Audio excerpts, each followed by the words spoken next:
Hey Akuma, M-Bison, or is it Goki? M-Bison told me you're not that good right now, even your biggest fanboy Tokido don't wanna play you anymore. He said you're kinda lacking. How was I lacking?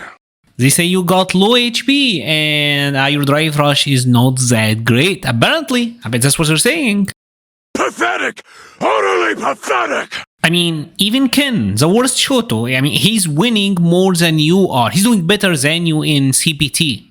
Run. Oh, For the past couple of days, I've been watching a ton of Street Fighter 6 ranked matches replay. I've watched everything, all regions, all skill ranges, all levels of gameplay, because I wanted to give you the ultimate and most authentic and real how you can rank up in Street Fighter 6. I know that for a lot of new players, when they're trying stuff out, older players will tell them, just block and punish, and it's never that easy, it's never really that straightforward. So today, after this guide, hopefully with some practice, and if you follow that blueprint, maybe we can take you from being a cute little Shuli into being an authentic badass Chun-Li.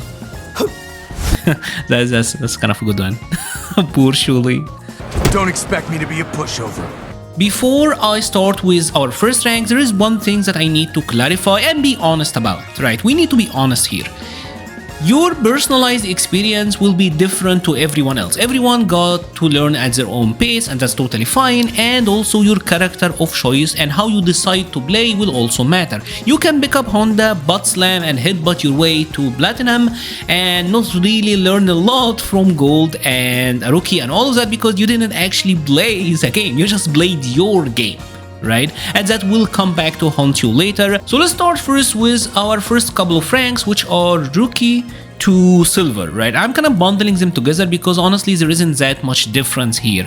The number one thing you need to know here is to have command over your character. I know in Street Fighter 6 we got the modern controls and we got the classic controls, and it doesn't really matter which one you decide to use at the end. All that matters is if you want to throw Hadouken, you know how to do it. If you want to do a heavy kick, you know how to do it, right? You just have command over your character and you feel comfortable with them.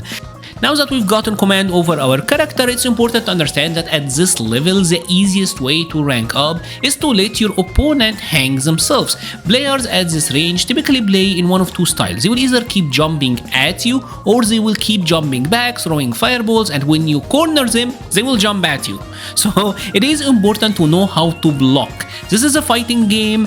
Yes, you wanna hit your opponent, but also no one ever grabs at this level of gameplay. So if you can just hold down back, keep blocking, they will not be able to damage you, but you will be able to hit them. So this is really huge. And since I talked a lot about the opponent jumping, you have to learn how to anti-air. This is most important. It's most important to know which of your character moves do anti-air, and I highly recommend you check out the character demonstrations because typically they give you a strong idea on which moves can be good as an anti-air. And in this game there is also baked in anti-air training drills that you can simply use. Keep getting used to them. You see them jump, you anti-air. That's gonna take you very far because they don't know how to play on the ground, and if they are trying to play on the ground, they're gonna try to drive impact. So many drive impacts. So you also need to identify drive impact and know how to counter it. Just DI them back. And thankfully the game also got baked in training drills for drive impact. These two, anti-airs and drive impact, I highly recommend. When you start out with a new game, new character, keep practicing those because they are the two most important tools to shut down your opponent. And if we're able to shut them down, we still need to do a little bit of damage. So I need you to learn at least one basic combo. It doesn't have to be anything complicated. Say you're using Ken, jumping, heavy punch or heavy kick, into heavy punch, into heavy tatsu. That's it. It's 3 basic hit combo, but one that will do damage because you want to stop your opponent from approaching you and you want to get some damage on the board as well. Prepare. So now we have made it into gold, and there are a couple of new tricks that we will need to learn. For starters, you need to know what is your character basic game plan. What do you want to do? If I'm using a character like JP, maybe I will need to keep them at bay and zone them. If I'm using a character like Cammy, maybe I need to rush in and start my aggression. If I'm using a character like Zangief, then I need to get in, crush man's skulls between thighs. Crushing man's skull like sparroway between my thighs. Also at that point that we need to understand the basic concepts of offense.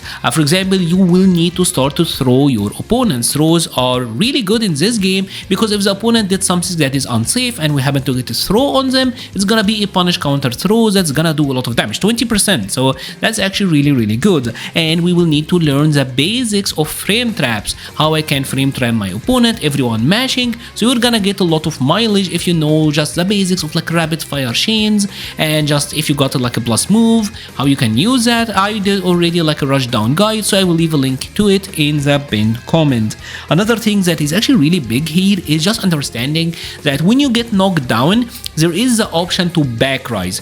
When watching a lot of gold gameplay, I noticed that no one back rises, so your opponent is constantly gonna be close to you, and typically they will try to cross you up on wake up, so you're gonna be stuck in the sort of like infinite pressure loop when you can easily just back rise and get some distance from them and make it harder for your opponent to follow up on their pressure.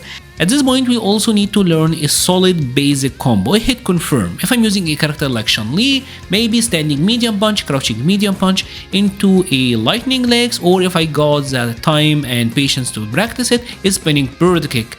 And if you're using a character like Ken, maybe crouching light punch into the medium punch heavy punch target combo into Rantatsu. We need to be able to do a little bit more damage here so that we are able to win rounds. It's also really important to pay close attention to your own drive gauge at this point. You want to avoid burnout as much as possible. A lot of players will completely unnecessarily burn themselves out in this level of gameplay, and you want to avoid that. If you got more drive meters than your opponent, you're in a pretty good position because you got drive impact and they don't, and typically they will not know how to deal with it. It also would be a huge bonus here if you can identify and start learning what is safe and what isn't. Once you're done with a match, you can watch the replay. The game will actually tell you how negative something is. If it is more than -4, then it is punishable, and with the Terry update, they're adding a replay takeover, so you can go back to the moments that you suspected something might be punishable and learn how to punish it. Recently, I've been trying really hard to upgrade my content, make it the best that it can be, work on the quality, and your guys' feedback have been absolutely tremendous. You really made me and Chun-Li over there really happy. If you have liked the video but haven't subscribed yet, please consider subscribing. It would really mean a lot, and we all want to see a happy Chun-Li, right? Happy Chun-Li is good for everyone. Enjoy the rest of your video. And now we have made it into Platinum, and Platinum is where Street Fighter 6 really begins, because this is where you must start interacting with the drive system in Street Fighter 6. You will need to know that parries actually exist. Try using parries against Fireball, against long range zoning, against moves that are considered like tackle moves. Moves like, for example, Blanka Ball, Honda Headbutt, Butt Slam. If you get the perfect parries, that is great. If you didn't, at least you are reserving your drive gauge. Also, this is where you will start to use Drive Rush. Learn that there is raw Drive Rush that you can use in the neutral. Maybe your character got a Fireball, so you can start using a Fireball, then Drive Rushing behind it. And obviously you will also need to learn the basic drive rush cancels, the fact that when you use a drive rush, the move afterwards gain a +4 more advantage whether on hit or block, and the fact that you can use that to your advantage. Every character in this game as well got a basic drive rush loop, especially with heavies that can deal a lot of damage. So if you're able to use these in combos, like for example a Luke back heavy kick, crouching heavy punch, that drive rush loop, it's gonna score you big damage, right? And we need to start focusing and learning Oki.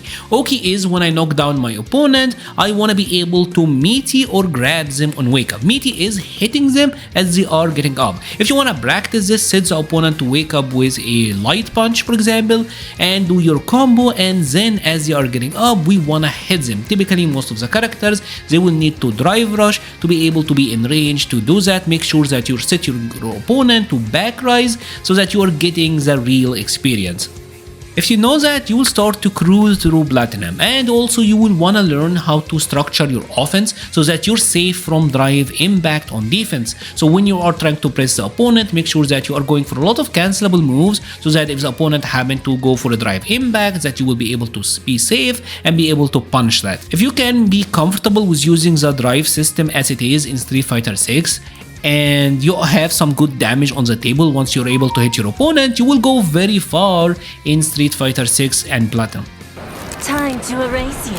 So you have made it into Diamond, and things start to get a little rough at this point because everyone in Diamond just round start drive rushes. So the number one thing you need to know is how you can deal with drive rush. How you can stop it. You will want to learn your character best move or moves to stop your opponent from... They're not even doing like good drive rushes. They're just really bad drive rushes, but everyone is drive rushing at this point. So learn the moves that you can use as a buffer to stop these drive rushes. And also at this point, you will want to learn how to deal with the drive economy. And by that I mean, understand the concept that you can use your punish counter moves to attack your opponent drive. Understand that you can use your level 1, level 2, level 3 supers, and they will deal different damage to your opponent drive. You will want to be more conscious of your combo choices so that you're able to better put your opponent in burnout. You also need to learn how to do advanced pressure, like how you can use your lights in a way so that you can check your opponent from trying to walk backwards. Maybe if you got a combo, go for a knockdown that will lead to a safe jump. Understand that concepts both offensively and defensively. What are your options, what you can do against it, and obviously throws and throws okay both mid-screen, and obviously start applying throw loop and know which throw loops are safe. The fact that you can backdash if the opponent is trying to throw loop you, and if you do that you can get a punish depending on the situation. This is the point where you kinda really need to have good offense. If you don't have good offense, it's unlikely that you will move past Diamond, if I'm being totally honest. And obviously you will need to learn to deal with the character specific neutral skips like the Ken's Dragon Lash, the Honda's Butt Slam, Marisa's Superman Punch. Understand these moves, understand when, if you happen to block them, when it's your turn to engage, when it's not, try to go for the parries, and if you get the perfect parry, great, then you can get a punish. Understand the punish counter mechanic in general, because I noticed that a lot of players will get punish counters but they don't know like my punish counter jab will likely to lead to a medium, so they're not getting combos and not getting like good punishes on their punish counter states, which is unfortunate. Another thing I noticed, and that kind of blew me away, is that light confirms, most of the players in Diamond, their light confirms are really poor. They're not converting from their lights into a knockdown, and you really need to do that. I've seen so many Lukes get crouching jab, and they're not confirming into either light or an OD flash knuckle when you really should do. And at that point, obviously, like any unsafe stuff, you should be able to punish it on command with a combo and a good knowledge of the punish counter state. Diamond can be rough, but I do think with the fact that with like 40-ish% win rate, you can make it out of it. It's rough, and you will need to learn a lot here. You will really need to start playing Street Fighter 6, but it can be done. There is a good portion of players that master, so obviously it can be done. Fight with all your heart! So congratulations, you have made it into Master. You're now in the top 10% of players online in Street Fighter 6, and that I know is a point where a lot of players will stop, but also this is where rank becomes 10 times harder, and the point system goes from being an extremely forgiving system in my opinion to being an insanely punishing one. There's a lot of players below 1500 MR. The default there once you made it is 1500. You start playing as our Masters. If you don't have positive win rate, typically you will dip below the 1500, and if you wanna go above 1500 or at least maintain like a positive win rate, the number one thing you will need to learn is how to deal with gimmick approaches. I'm talking moves like Cammy's Hooligan, Headbutt, Butt Slam, Rainbow Balls, Trade Balls, Dulcim teleporting behind you. You will need to learn these approach options and be able to stop them on command. That is huge, and also you will need to start to learn how to play the meta. You have to play the I'm gonna knock you down, I'm gonna carry you to the corner, and I'm gonna throw loop you. You need to be able to apply that at this point, and you need to be able to stop your opponent from steamrolling you and apply their default gimmicks to you. It's also at this point that you will need to be able to defend yourself, right? So you want to learn the drive rush meta, how you can start applying drive rush cancels to assert your pressure, but also how you can defend against it. Try to learn the OS on defense. If the opponent does, for example, a crouching medium kick and then drive rushed, you can mash your reversal, and if there is a gap in their block strings, they will get hit. If not, your reversal will not come out. Some characters, if they don't got that, maybe try to go for a parry here. A lot of players will go for a drive rush into a normal. Inserting a parry and getting that can lead to some huge results because this punish counter will lead to you depleting your opponent drive gauge very quickly, and this is also where you will have to start being optimal with your combos, be very comfortable using drive rush in combos and getting the knockdown. It's also at this point where you will want to learn how you can abuse your opponent in burnout, whether that is with hard to escape block strings or by chip sequences. Let's go! Ring the bell! However, if you got a positive win rate in Masters, then probably you're gonna be above 1500. A lot of players are stuck between 15 and 1600. They keep going back and forth in that range. And it's at that point where I feel like you really need to be comfortable with the parry system, and parries does change the game a lot. Right? You will need to understand that you can use parries to anti-air your opponent, right? Especially like in cross-up jumps, and also that a lot of opponents will start doing that to you, and there is a really high value in empty jumps and then punishing these with parries. You can also use parries during your opponent block strings. If you suspect that you're going for a specific sequence, try to learn like the sequence timing. There is a great video by FSham that shows you like how you can practice the parries. Also perfect parrying fireballs and how you can get a punish. All of that will be very useful. Parries are gonna be a huge part of your game plan, and how you can steal turn by trying to go for perfect parries. You really need to start incorporating them into your gameplay at this point. Another thing that is really huge is understanding the defensive game. When can you interrupt? A lot of players still doing jab into mediums on block. After, for example, blocking like 3 lights, know that maybe you can now start checking with your crouching medium kick. If you are on offense, try not to do that. And I did like a whole video on this and how I even gotten stuck into this very concept and how I managed to get it out of my system. Also, real matchup knowledge is gonna be really important at this, but I'm talking about like in-depth matchup knowledge. Like, what is my opponent's safe jump? If they got a specific move, like for example Ken doing a normal into Janrai, the fact that maybe if I got an invincible reversal that is 6 frames or faster, I can punish that. That type of matchup knowledge, like in-depth matchup knowledge. I've done a couple of videos on a lot of characters. I will leave a link to that playlist in the pinned comment so you can take a look at it, and this is just a concurrent thing that you will have to keep building on. And also meter management. Meter management is really big at this point. I will want to learn how to reserve your drive gauge as much as possible, how you can reserve your critical gauge so that you're not wasting supers, especially putting yourself like in burnout if your character don't have a reversal. Understanding these concepts are gonna make a huge part in you getting past that 1600 barrier. And obviously just with punishing and solid neutral and just being able to stop drive rush. If you can do all of that, you should easily get past that 1600 barrier. Now, if we're talking 16, 17, 1800, then there is a lot to add on here, right? This is where you're gonna start being advanced with this game. So we'll wanna have strong offense, frame kills, safe jumps, setups in general, setups that maybe your opponent don't know. You will wanna have strong defense, when you can take the grab, when you can't, when you can backdash, when you shouldn't, situational awareness. Okay, if I do this combo, maybe I will put him in the corner, but I'm not getting that much damage. Understand like the difference between your routes, which one you should go for. Understand how you can deal with fireball drive rush, especially depending on the different ranges. How you can OS your normal out of the perfect parry, so that if the opponent is relying a lot on that, that you can stop them. But 16 MR, if we take it into like 17, 18 and plus, it's all about refining your game plan, adding more and more layers to it, and becoming more and more more efficient with your character, understanding the meta, understanding your opponents.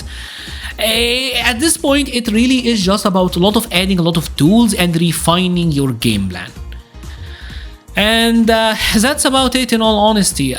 Street Fighter 6 is a game that requires a lot of work, right? I think the ranking system in general is kinda forgiving before master. Once you get to master, it requires a lot of work, but it's certainly something that we can all aspire to improve and get better at. Once you're an MR in general, in one day you can gain like 100 MR or lose 100 MR, so don't let it get to you. Just play your game, just cool. It's just a range, it's just a number, really. Like, I've seen players with 1700-1800 win tournaments that had legend players, so it matters, obviously, but yeah. Yeah. If you have enjoyed this video, please leave a like or a comment. It helps the channel so much. I will be leaving a link to the Patreon, Discord, Twitter, and Twitch pages in the description. Thank you so much for watching, and stay safe.